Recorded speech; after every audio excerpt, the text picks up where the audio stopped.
Catch 22 دوسری جنگ عظیم کے پس منظر میں لکھا گیا ایک مشہور طنزیہ ناول ہے۔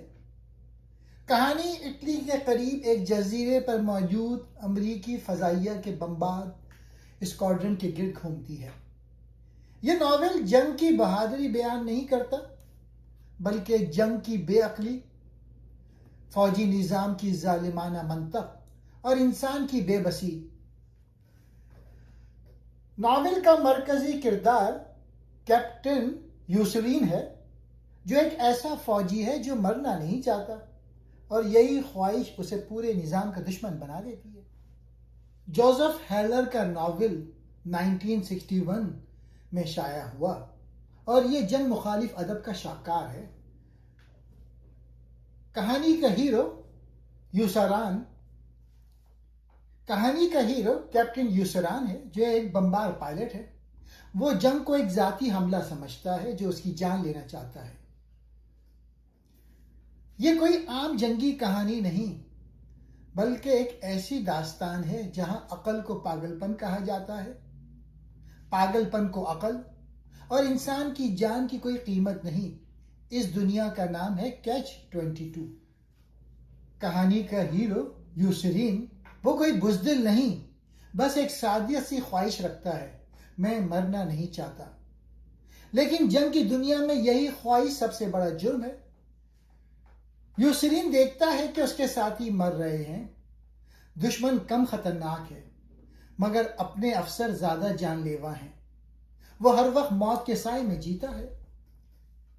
کہانی کا آغاز بحر روم کے ایک چھوٹے سے جزیرے سے ہوتا ہے، جہاں امریکہ فضائیہ کا ایک دستہ تعینات ہے۔ یہاں کا ماحول حب الوطنی سے زیادہ خوف اور بیزاری سے بھرا ہوا ہے۔ یوسرین کا بنیادی مقصد کسی نہ کسی طرح زندہ رہنا ہے۔ وہ کبھی ہسپتال میں جھوٹی بیماری کا بہانہ بناتا ہے اور کبھی پاگل پن کا ڈرامہ کرتا ہے تاکہ اسے مزید خطرناک مشن پر نہ جانا پڑے۔ لیکن مسئلہ یہ ہے کہ فوجی نظام اسے جنگ سے نکلنے نہیں دیتا۔ یہاں آتا ہے ناول کا مرکزی تصور، کیچ 22، ایک ایسا قانون جو بظاہر منطقی لگتا ہے مگر حقیقت میں انسان کو ایک ایسے دائرے میں پھنساتا ہے جہاں سے نکلنا ناممکن ہوتا ہے۔ کیچ 22 کا قانون کیا ہے؟ اگر پائلٹ پاگل ہے تو اسے جنگ سے ہٹا دیا جائے گا، لیکن اگر وہ خود درخواست کرے کہ وہ پاگل ہے تو یہ ثابت ہوتا ہے کہ وہ پاگل نہیں، کیونکہ صرف سمجھدار شخص ہی اپنی جان بچانے کے لیے درخواست کرے گا۔ یعنی جنگ سے بچنے کی خواہش ہی اس بات کا ثبوت ہے کہ تم جنگ کے قابل ہو۔ یہی تضاد ناول کی بنیاد ہے۔ یوسرین ایک مختلف فوجی ہے۔ یوسرین دوسرے فوجیوں سے اس لیے مختلف ہے کیونکہ وہ جنگ کو مقدس فرض نہیں سمجھتا۔ وہ تمغوں اور ترقی کے بجائے زندگی کو اہم سمجھتا ہے۔ اس کا ماننا ہے دشمن وہ ہے جو مجھے مارنا چاہتا ہے، چاہے وہ کسی بھی طرف ہو۔ یوسرین کو ہر وقت یہ خوف لاحق رہتا ہے کہ افسر اس کی جان کی پرواہ نہیں کرتے، مشن بڑھتے جا رہے ہیں، جنگ کبھی ختم نہیں ہوگی۔ یہ خوف اسے بزدل نہیں بلکہ حقیقت پسند بناتا ہے۔ کیچ 22 سے لوگ بچنے کی کوشش کرتے ہیں مگر خود کو مزید پھنسا دیتے ہیں۔ کیچ 22 کا قانون کہیں لکھا ہوا نہیں مگر ہر افسر اسے استعمال کرتا ہے۔ کیچ 22 دراصل قانون نہیں بلکہ نظام کی چال ہے۔ کیچ 22 یہ وہ شیطانی چکر ہے جس میں پھنس کر کوئی سپاہی کبھی چھٹی نہیں لے سکتا۔ یہ قانون بیوروکریسی کے ظالمانہ چہرے کو ظاہر کرتا ہے جہاں سے نکلنے کا کوئی راستہ نہیں ہوتا۔ کتاب ہسپتال سے شروع ہوتی ہے جہاں یوسرین جعلی بیمار بنا کے رہتا ہے۔ وہ خطوط سے الفاظ کاٹتا ہے اور مزاحیہ پیغامات بناتا ہے۔ یوسرین کو مشن کی بڑھتی تعداد سے خوف ہے۔ پہلے 40 مشنز مکمل کرنے پر گھر واپسی تھی مگر کرنل کارٹ 50، 60، 80 تک بڑھاتا رہتا ہے۔ فلیش بیک میں ایک آفیسر مشن کا ذکر کرتا ہے جہاں اسنوڈن مر جاتا ہے۔